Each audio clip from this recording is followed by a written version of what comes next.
Olá, sejam bem-vindos a mais uma cápsula matemática. Meu nome é Daniel e eu sou monitor de cálculo diferencial e integral 1. Bem, nessa aula nós vamos ver a respeito de funções de mais de uma variável. Nós vamos tentar determinar aí os pontos mínimos e máximos de funções de mais de uma variável.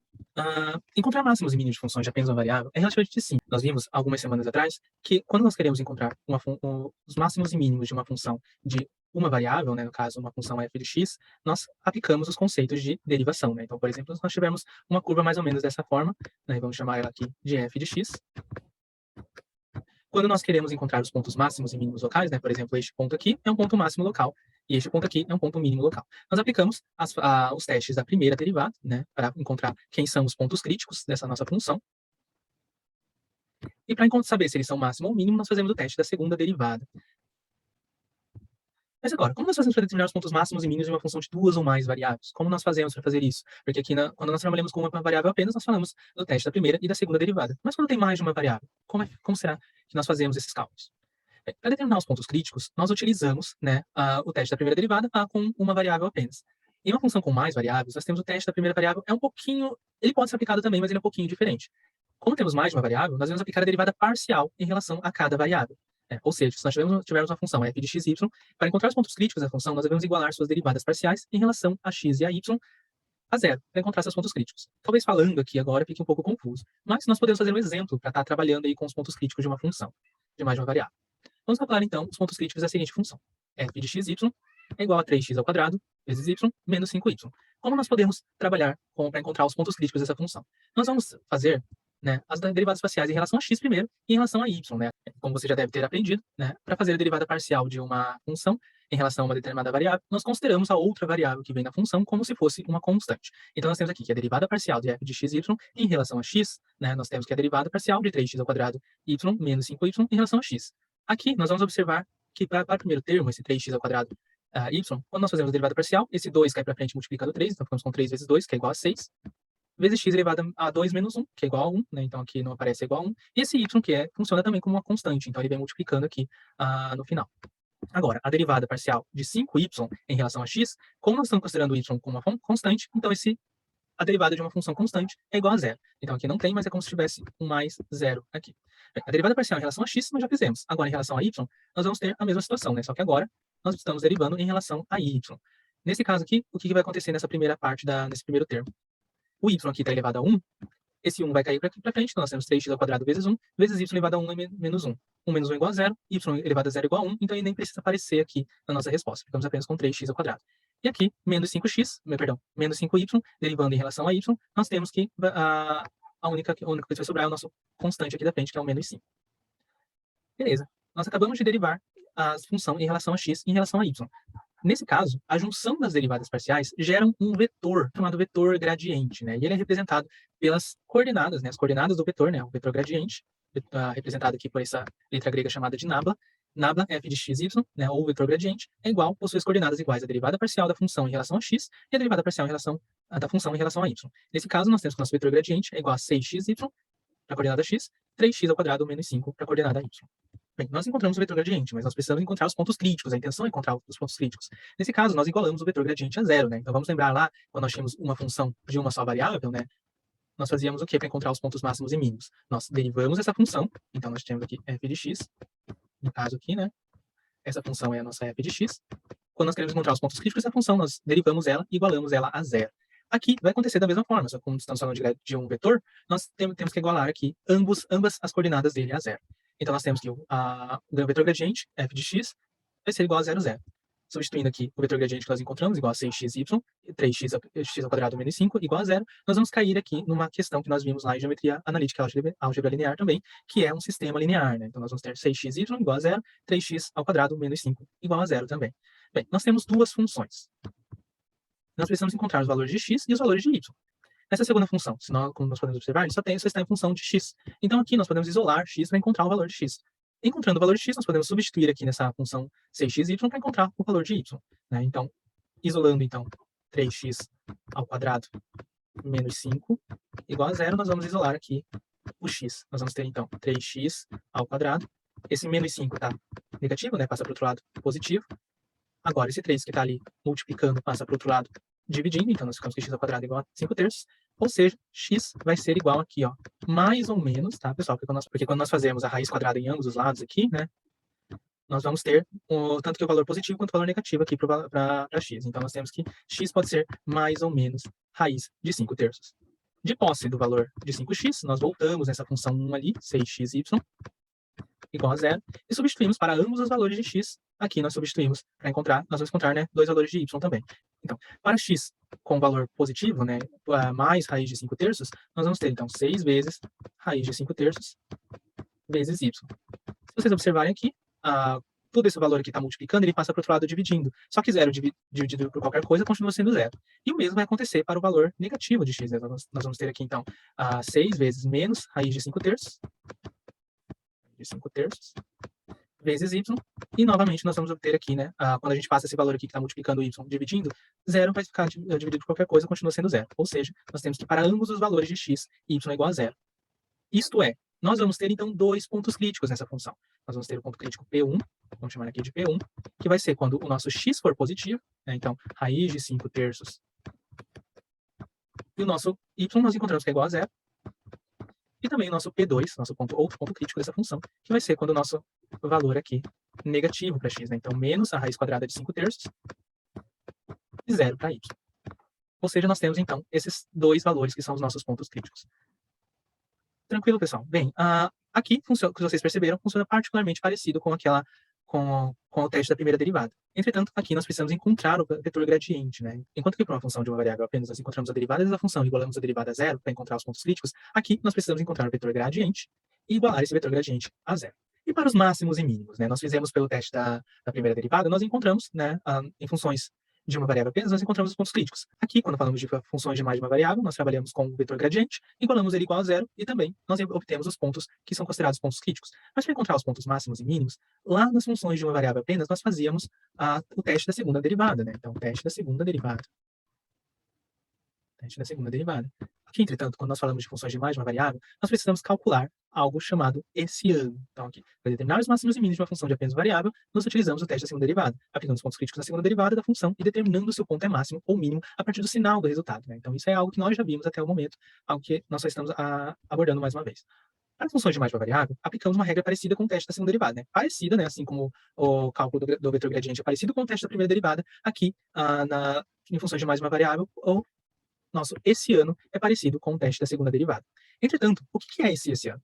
O essiano é conhecido como uma matriz formada pelas segundas derivadas parciais das funções da seguinte maneira, né? Então, nós encontramos aqui, né? Esse é o essiano para uma função de duas variáveis, tá, pessoal? Quando nós trabalhamos com mais variáveis ainda, o essiano, ele aumenta aqui os números de linhas e colunas, ele aumenta aqui a quantidade de termos nessa matriz.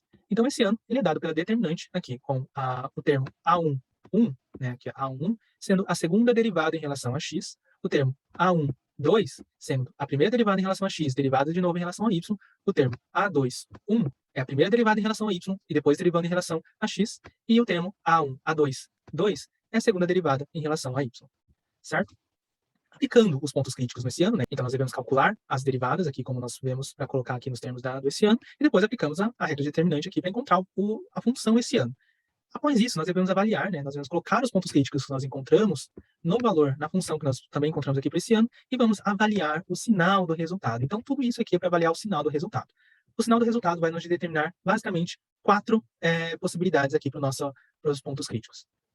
Então, sendo AB ponto crítico da função, quando o essiano dos nossos pontos críticos for maior que 0, né, for positivo, nós devemos aplicá-los novamente, daí na segunda derivada de A em relação a x. Né? Se ela for positiva, novamente, maior que 0, o ponto é um mínimo local.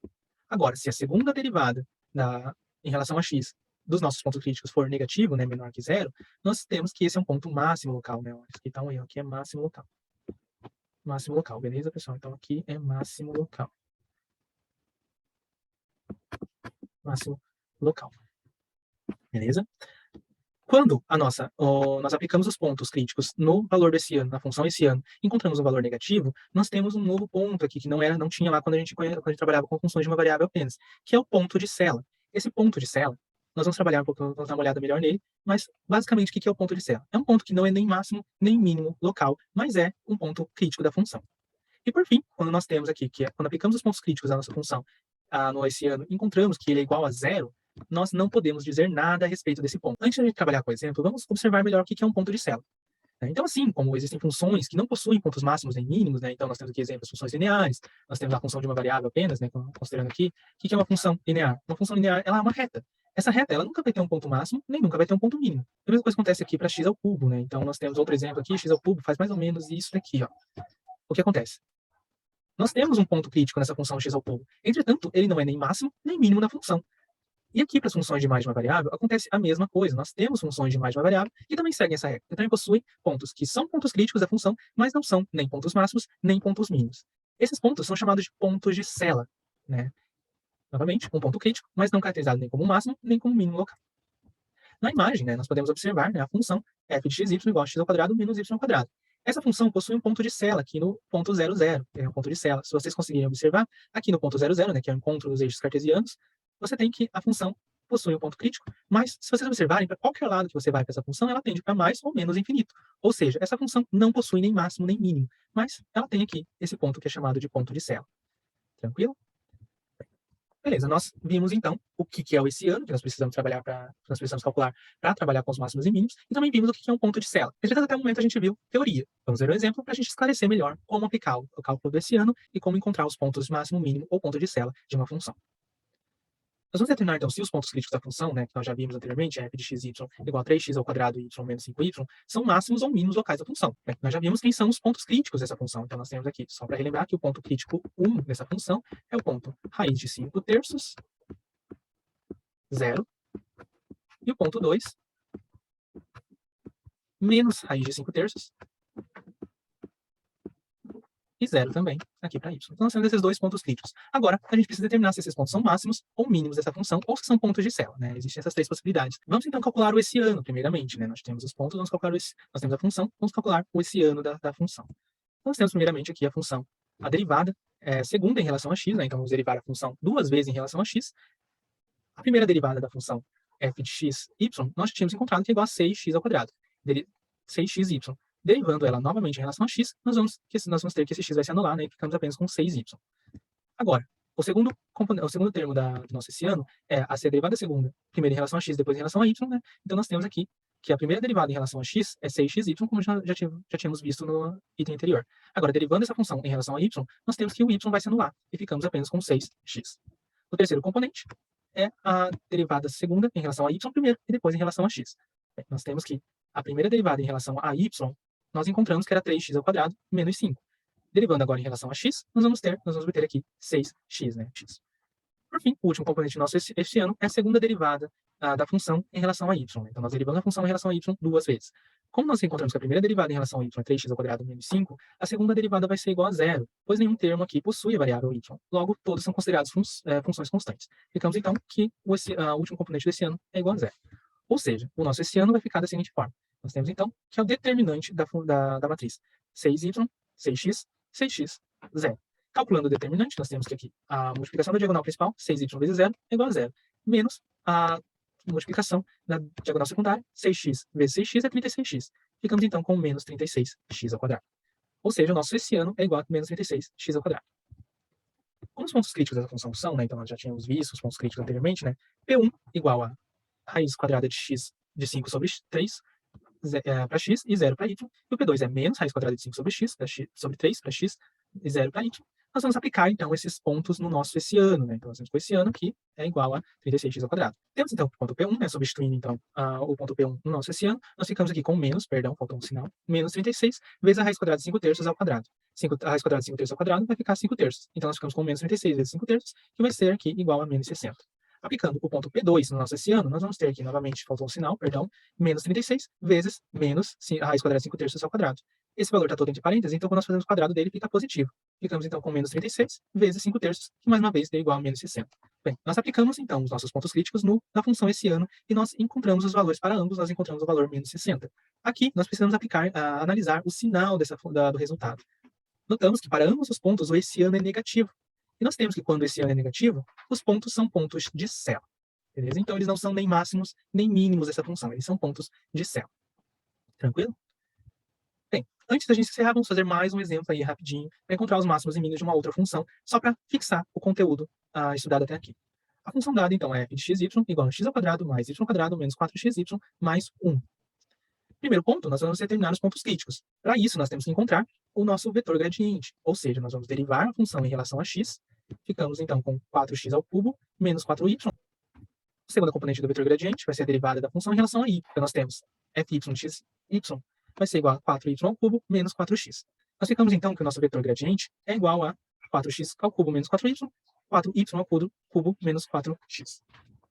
Para encontrar os pontos críticos, nós devemos igualar o vetor gradiente a zero, ou seja, nós temos então que 4x ao cubo menos 4y, 4y ao cubo menos 4x igual a 0, 0, né? Faltou aqui na edição, 0, 0. Isso vai nos levar a seguinte sistema linear. 4x ao cubo menos 4x igual a 0, 4y ao cubo menos 4x igual a 0. Bem, nós precisamos encontrar então os valores para x e para y, né? Pela primeira equação, nós podemos isolar a variável y. Então, nós temos aqui 4x ao cubo menos 4y igual a 0. Esse menos 4y passa para o outro lado, nós ficamos que x ao cubo é igual a 4y.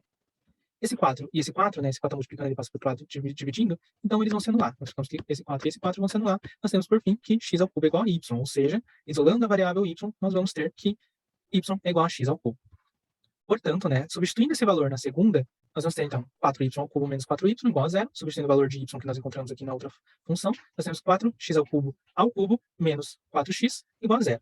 Esse x ao cubo, nós multiplicamos os expoentes, ficamos então com 4x a nona menos 4x igual a 0. Para encontrar os valores que satisfazem essa função, nós podemos isolar o x nessa nossa função aqui, né? Isolando o x, nós ficamos que x vezes 4x à oitava menos 4 é igual a 0. E aqui existem apenas duas possibilidades, né? A primeira é que o x seja 0, né? Então uma das respostas para essa função é x igual a 0, e a outra resposta da função é 4x elevado à oitava menos 4 seja igual a 0. Isso nos leva, então, ao seguinte resultado.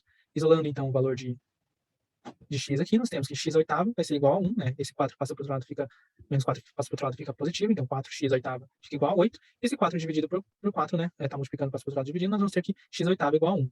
Aplicando aqui a raiz em ambos os lados, o que vai acontecer? Nós vamos obter novamente dois valores para x, porque o nosso expoente é par, e logo a nossa raiz também é par. E sempre que a raiz ou expoente for par, sempre que nós passamos a raiz em ambos os lados e for uma raiz par, nós vamos ter dois resultados possíveis para esse valor. Ou seja, nós temos então que x pode ser tanto menos quanto mais 1. Portanto, existem três valores para x. Se existem três valores para x, também haverão três pontos críticos nessa função. Como que a gente determina os valores, as coordenadas x para cada ponto crítico? Nós precisamos determinar a variável y, a coordenada y. Substituindo os valores de x para encontrar os pontos, nós vamos ter então, né, nós já tínhamos encontrado que y é igual a x ao cubo, então substituindo x igual a 0, nós temos que y igual a 0 ao cubo, ou seja, y igual a 0. Quando x é igual a 1, nós temos que y igual a 1 ao cubo, ou seja, y é igual a 1. E quando x é igual a menos 1, nós temos que y é igual a menos 1 ao cubo, e aqui, né, nós temos um expoente ímpar e um sinal negativo, ou seja, esse sinal segue o valor resultado, né, então nós vamos ter menos 1 como resposta. Portanto, os pontos críticos da função, né, os três pontos críticos da função, são P1 igual a 0 para x, 0 para y, P2 igual a 1 para x, 1 para y, e P3 igual a menos 1 para x, menos 1 para y. Beleza, encontramos os pontos críticos da nossa função. Como nós fazemos agora para encontrar se eles são máximos ou mínimos dessa função? Bem, nós vamos aplicar, então, os conceitos que nós vimos agora há pouco, né, que é o essiano. Nós vamos ter que calcular o essiano dessa função. Nós temos aqui a expressão genérica para o essiano, né, um essiano de duas variáveis. Para encontrar um valor f de x, né, derivando duas vezes em relação a x, nós temos que a primeira derivada da função em relação a x, nós encontramos 4x ao cubo menos 4y. Aplicando novamente a derivada, nós encontramos 12x ao quadrado. Derivando duas vezes a função, primeiro em relação a x, depois em relação a y, nós vamos ter então a derivada parcial de 4x ao cubo menos 4y em relação a y. Derivando essa função em relação a y, nós encontramos apenas menos 4. Agora, a primeira derivada em relação a y dessa função é 4y ao cubo menos 4x. Derivando agora em relação a x, nós vamos obter novamente apenas menos 4. E por fim, nós temos a derivada segunda, duas vezes em relação a y, nós vamos ter que a primeira derivada em relação a y é 4y ao cubo menos 4x, derivando em relação a y novamente, nós vamos obter 12y ao quadrado. Substituindo esses valores no nosso essiano, nós vamos ter aqui, então, que o essiano vai ser o determinante da matriz 12x ao quadrado, menos 4 e 12y ao quadrado. Fazendo o determinante, nós temos 12x ao quadrado vezes 12y ao quadrado é igual a 144x ao quadrado, y ao quadrado. Menos, né, menos que é já do determinante, menos 4 vezes menos 4 é 16. Então, ficou negativo novamente, menos 16. De posse do essiano e de posse dos pontos críticos, nós vamos aplicar, então, agora os pontos críticos no essiano. Nós temos, então, para o ponto P1 igual a 0, 0, nós vamos obter, então, né, apenas aqui 0 para x e 0 para y, essa parcela vai se excluir, nós ficamos apenas com menos 16. Para o ponto P2 igual a 1, nós vamos ter, então, né, 144 vezes 1 ao quadrado, vezes 1 ao quadrado, aqui vai ser 144. 144 menos 16 é igual a 128. No ponto P3, igual a menos 1, nós vamos obter aqui, então, 144 vezes menos 1 ao quadrado, vezes menos 1 ao quadrado, menos 16. Aqui, menos 1 ao quadrado é igual a 1, menos 1 ao quadrado é igual a 1, 1 vezes 1 é igual a 1, e 1 vezes 144 é 144. 144 menos 16 é 128. Beleza, encontramos, então, os essianos para cada ponto crítico dessa função. Vamos analisar agora os sinais desses pontos, desses essianos. No primeiro ponto, nós encontramos que o nosso essiano deu negativo, né? Deu menor que zero. Ou seja, esse ponto aqui é um ponto de Cela. Então, o ponto 0, 0 é um ponto de Cela da função. Ele não é nem o máximo, nem o mínimo local, mas ele é um ponto crítico. Para o ponto 1, 1 e o ponto menos 1, menos 1, nós encontramos que o essiano é positivo para ambos os casos. O essiano de ambas as funções deu positivo. Como saber se ele é máximo ou mínimo local agora? Nós precisamos aplicar novamente os pontos, só que na segunda derivada em relação a x da nossa função. Ou seja, nós temos então que a segunda derivada em relação a x da nossa função é 12x ao quadrado. Aplicando então o ponto 1, 1, nós vamos encontrar então aqui 12 vezes 1 ao quadrado, que é igual a 12. E para o ponto menos 1, menos 1, nós vamos encontrar aqui 12 vezes menos 1 ao quadrado, menos 1 ao quadrado é igual a 1, 1 vezes 12 é igual a 12. Ambos os valores deram positivo. Se ambos os valores deram positivo, nós podemos constatar, então, que esses pontos são mínimos locais. Então, antes de encerrar a cápsula matemática, eu queria mostrar aqui a função para vocês no GeoGebra, né? Então, nós temos aqui a função plotada no GeoGebra 3D em dois ângulos, né, em dois pontos de vista. Bem, essa é a função que nós estamos trabalhando, né? Então, nós temos aqui que a função x aparta mais y aparta menos 4xy mais 1. Beleza, pessoal. Muito obrigado por ter assistido. Espero ter ajudado vocês nesse conteúdo. Até a próxima.